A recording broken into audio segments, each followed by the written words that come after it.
And welcome back, and we are talking about the first wave of Ravnica Legion spoilers. Official spoiler season has begun. Now, normally I would have started with the mythic rare Jellyfish Hydra we got today, but we did get two Planeswalkers that were spoiled as well, the three, so gotta talk about these. So let's just start off with it. We have Dovin Grand Arbiter. One white, one blue, one of any color for a 3 loyalty Planeswalker. His +1 is until the end of turn, whenever a creature you control deals combat damage to a player, put a loyalty counter on this card. Excuse me, I got the hiccups. Okay, we're good. -1, create a 1/1 colorless Thropter artifact creature with flying, and you gain 1 life. And then -7, look at the top 10 cards of your library. Put 3 of those cards in your hand, and the rest on the bottom of your library in any random order. Dovin, I think for a 3-mana Planeswalker, Dovin is good. Dovin's not a card, though, that's designed to win on its own.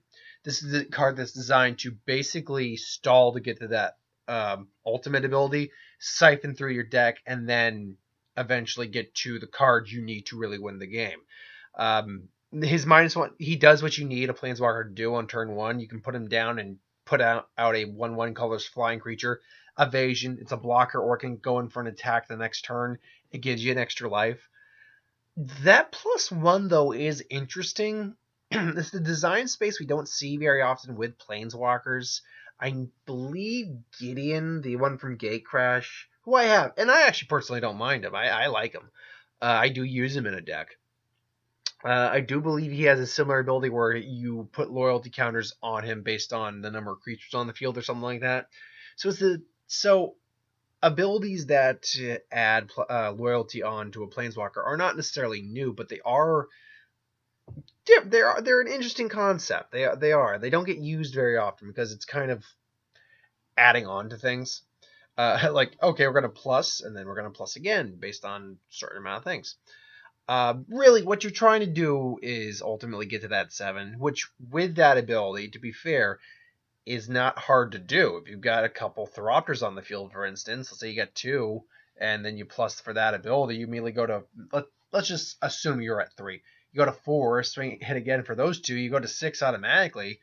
It's really not that hard to get to that ultimate. Though Kaia's ultimate, that we get to in a little bit, is easier to get to than, say, Dovin's is, just because it's a lower mana curve, or lower loyalty curve. Ultimately, I would say I like Dovin. I don't love him, but I like him. Honestly, I think I'm coming around a bit more on Kaia than anything else. Kaia Orzhov Usurper is 1 white, 1 black, and 1 of any color for a 3 loyalty Planeswalker. Basically, the Orzhov mirror of him. I am wondering if Domer is going to be 3 loyalty as well, or 3 mana as well. We'll find out. But +1, exile up to 2 target cards from a single graveyard. You gain 2 life if a creature is at least one of those cards. -1, exile target non-land permanent would convert a mana cost 1 or less. And then -5, Kaia deals damage to target player equal to the number of cards that player cards that player has in exile, and you gain that much life. See, it's weird that I like Dovin more, or Kaia a little bit more, because I tried doing this video earlier and I got interrupted, and at first I actually liked Dovin more, but if I were to be honest, first off, I like the art on Kaia just more than I like it on Dovin. The colors just kind of pop a bit better. Though the Dovin does look nice. The art's still great. Granted, Kaia is actually even more niche than Dovin is, because Kaia's +1 ability relies on the need of having things in the graveyard. So, in a sense, you need to be able to kill things or have your opponent play spells or something like that. Her -1, though, is pretty useful in formats and sets like the last one. What I'm guessing is this one, that have, say, a few 1-drops, but predominantly tokens. This thing can just get rid of a token strategy. Even the biggest tokens can't survive this. Merit Log, for instance, that 2020 one that you get from the Ice Age pack, or Ice Age land, that's gone. Even if it's indestructible, it doesn't matter, you exile it. Her ability, now, in a deck that does revolve around a lot of exile, her -5 is actually pretty solid. I would say. Especially because you can gain the life and then deal that damage. I'd say her final ability is actually pretty solid, but I'm not surprised that there's a lot of people who don't like her. Truth be told, because I'm going to be in Simic when I play the pre-release. If I pulled her, it would not make me want to play Orzhov. Even though I don't mind the Orzhov colors, I do have an Orzhov deck. I just it doesn't appeal to me very much. But still, one can't always get what you want with these cards. Deputy of Detention is 1 white, 1 blue, 1 of any color for a 1/3 Vendelkin Wizard. When it enters the battlefield, exile target non-land permanent and opponent controls. And all other non-land permanents that player controls of the same name as that permanent until Deputy of Detention leaves the battlefield. It's kind of Detention Sphere on the stick, though just not quite as effective. Detention Sphere, I believe, actually siphoned through the deck and looked for all copies of the card. And I've heard the argument, and it's a fair argument, that creatures are actually easier to destroy than, say, an enchantment or artifact is. But that said, it's still an exiling. You're exiling at least one. You're exiling at least one card an opponent controls, and if they happen to have more than one copy of that card, you get rid of it. Again, great against token strategies as well. So I mean, it's solid. It's good. Then we get into Hydroid Crisis, my favorite card of this set so far. Hydroid Crisis is 1 blue, 1 green, and X for a mythic rare Jellyfish Hydra beast. A creature type I never knew I wanted until now. When you cast a spell, you may pay you gain half of X life and draw half X cards, round down each time. Flying, the creature also has flying and trample, and it comes to the battlefield X +1/+1 counters on it. This thing is nuts. Like, obviously, you want to probably hold on to this late game if you can. I mean, the earliest you're going to get this out is at turn 3, and then it's not going to be worth it. Because you're just going to have a 1/1 flying, and you don't do that. Obviously, you're going to hold on to this at minimum until turn 4. I'm hearing a lot of people saying is the curve that this is going to be the best stat, and then beyond that, it's just going to get monstrous. And that makes sense, because if it's rounded down you pay 3x, you're paying 5 mana altogether. If you pay 5, you're getting a 3/3 flying trample, which on its own isn't bad, but you're only going to be drawing 1 card and gaining 1 life. What you really want to do is get it to the even number of casting costs. So once you get to, say, 6 mana and cast it for that, and basically get a 4 mana creature or 4 power creature on the field, that's when you start cooking. That's when the pain starts. That's when the pain happens. And then, I mean, this thing's going to be a nightmare in commander decks, where you can get up to easy 10 mana with no trouble whatsoever, and basically bring that thing out as an 8/8, draw 4 cards and gain 4 life. Yeah, I really like this thing a lot. And really, let's just say you pay it for the 4. A 4 for flying trample is no joke. The fact that you would just be gaining life and drawing cards is just a bonus. So I love this card. This is one of those cards that I do hope I get in my pre-release pack. So we'll wait and see. Biomancer's Pet, 1 blue, 1 green, for a 2/2 mutant. And I'm in agreement with a lot of people. That art's kind of weird. It almost looks more like a Thrall or a Homunculus that you would see in, say, the Orzhov. But activated abilities of creatures you control cost up to 2 less to activate. This effect can't reduce the amount of mana and ability costs to activate to... This effect cannot reduce the amount of mana and ability costs to activate to less than 1 mana. So basically, you can only bring it down to, at best, 1 mana. Tap this card until the end of turn. The next time targeted creature adapts, it adapts as if it had no +1 counters on it. I'm going to address the second ability first. I'm going to do that because I need to check something real quick. Because if the wording is right, then it doesn't make it... Okay.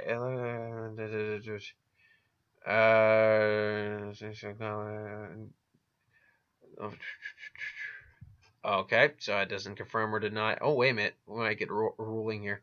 Activated ability. correct me if I'm wrong, but activated abilities are when you tap something, correct? I'm almost certain because you have to activate. That's a mana ability, something you put mana into. Now, there are mana activated abilities, I know that, so you pay mana and then tap something. But all the adapt I'm seeing right now is mana-based, not activated-based. Unless I'm missing something, misunderstanding something about the ruling of this. I'll have to double-check and look into this.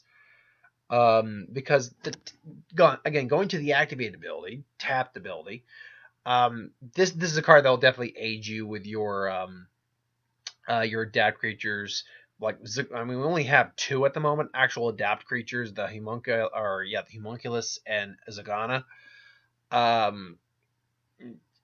You really need to use it more on Zagana, who already would be an 8/8 with trample, making a 12/12 with trample. You'll quickly have a monster in your hand. Again, activated abilities of creatures you control cost up to 2 less to activate. That just doesn't make sense from the way I understand activated abilities. So I'm going to just assume that there might be some adapt creatures that have some activated adapt costs, but ultimately I don't think that's the case, and it doesn't really make sense long term. I mean, it's still good. You're getting a discount on whatever abilities you have, but I don't know. This one comes off as weird to me. This one comes off as weird from a design perspective compared to its guild. Sphinx of Foresight, 4/4, 2 blue, 2 of any color Sphinx, and why I am still waiting for this set to come out before I make my Sphinx deck. Rare, you may reveal this card from your opening hand, and if you do, scry 3 at the beginning of your first upkeep. Flying, and at the beginning of your upkeep, scry 1. This card is basically nothing but value. A 4/4 for 4, 2 of 1 single color is a solid card to start with. The fact that scries at the beginning of every upkeep for 1, you're always going to know what's coming, usually, unless you switch it out. So that alone is value. It flies, which is great, and then just the fact that you can reveal on your opening hand and get an extra bit of scry, and scry 3 is no joke. It just added gravy. So I mean, it's a good card. It's just an overall good card. Judith, the Scourged Diva, the Scourged Diva. 1 red, 1 black, 1 of any color for a 2/2. Legendary human shaman. Seems to be the pattern today. Other creatures you control get +1/+0, and whenever a non-creature a token creature you control dies, this card deals 1 damage to any target. Her effect is obviously designed to trigger Spectacle, but I heard someone bring up the point that she's very easy to kill. Being a 2/2 makes her very squishy. Granted, she has an Anthem effect, which is great. Nothing wrong with that at all.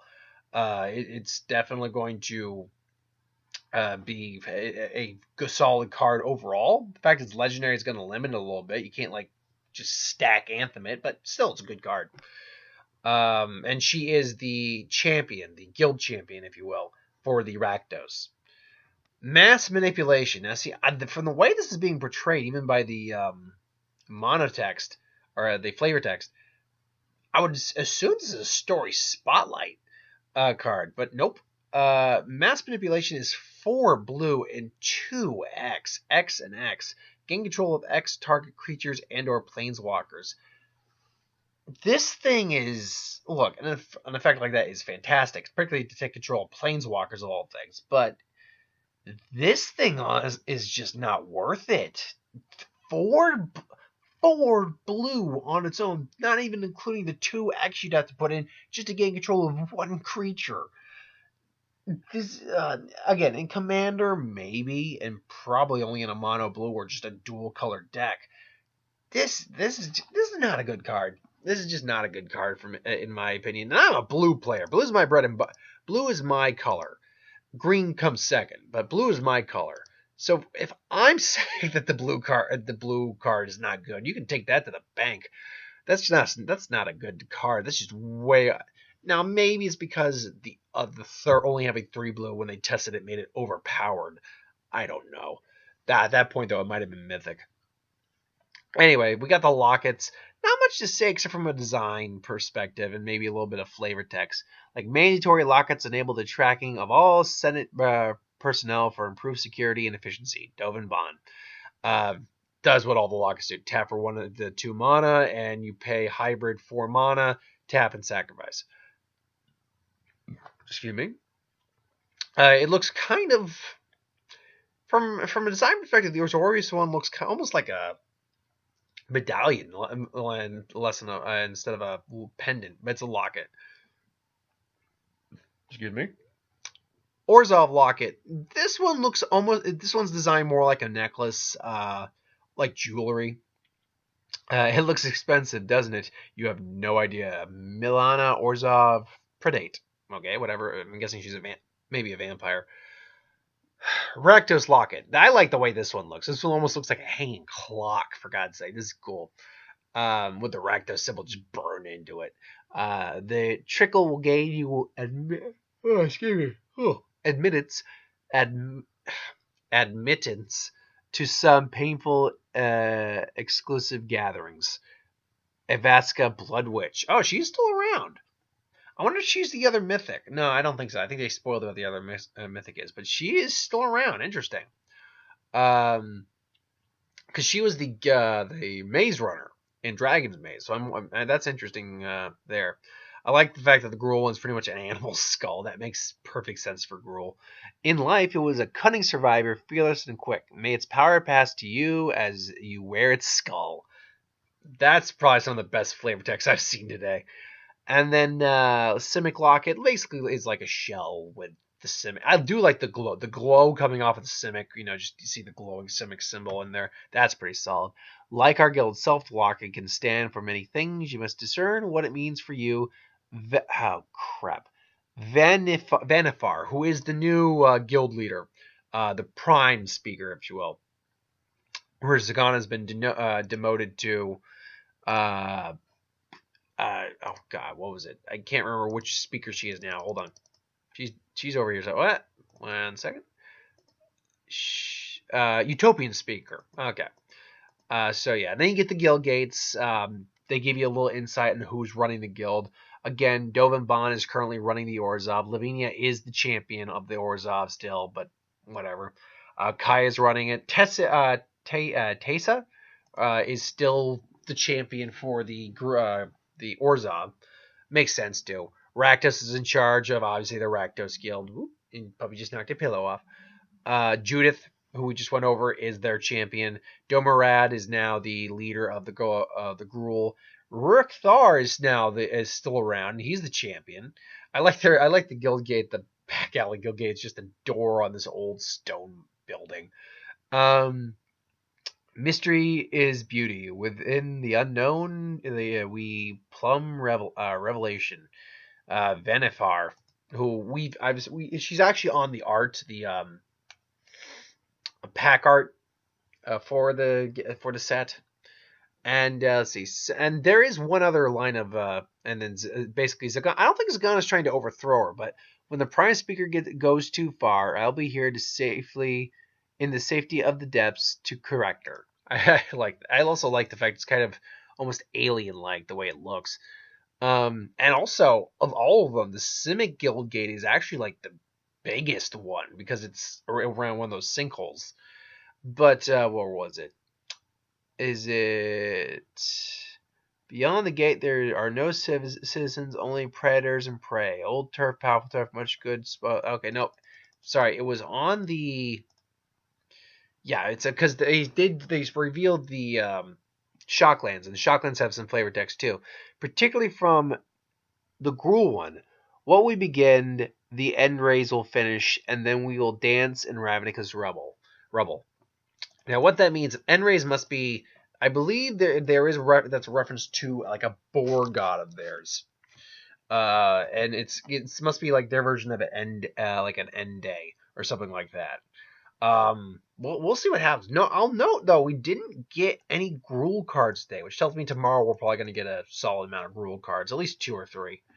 But no, we got Orzhov, we got Azorius, we got Simic, and we got some Rakdos. We got pretty much everything. So I think the big amount of cards we get tomorrow for like the main spoilers are going to be a Gruul and maybe a Rakdos card, because we got one Rakdos. No, yeah. So it's because The one thing that does bum me out slightly is the fact we got the big other Simic Mythic today. So, like, right out of the gate, which I'm like, oh, awesome. Now I don't get the big spoiler of that at least a day later. Darn, there's still another Simic Mythic to go over with the guild leader, so we got that waiting for us. But until then, thank you for watching. I hope you enjoyed. Like, comment, share, subscribe. As always, you want us to review something, put in the comments below. Let us know. We'll do a review of it at some point. I just would win. I just would win. Star Wars Superior Magic. What if anything I do on the channel? Put that in the comments below. Let me know. I'll get to that at some point as well. But thank you for watching. I hope you enjoyed. Now, see you next time, folks. Have a good one.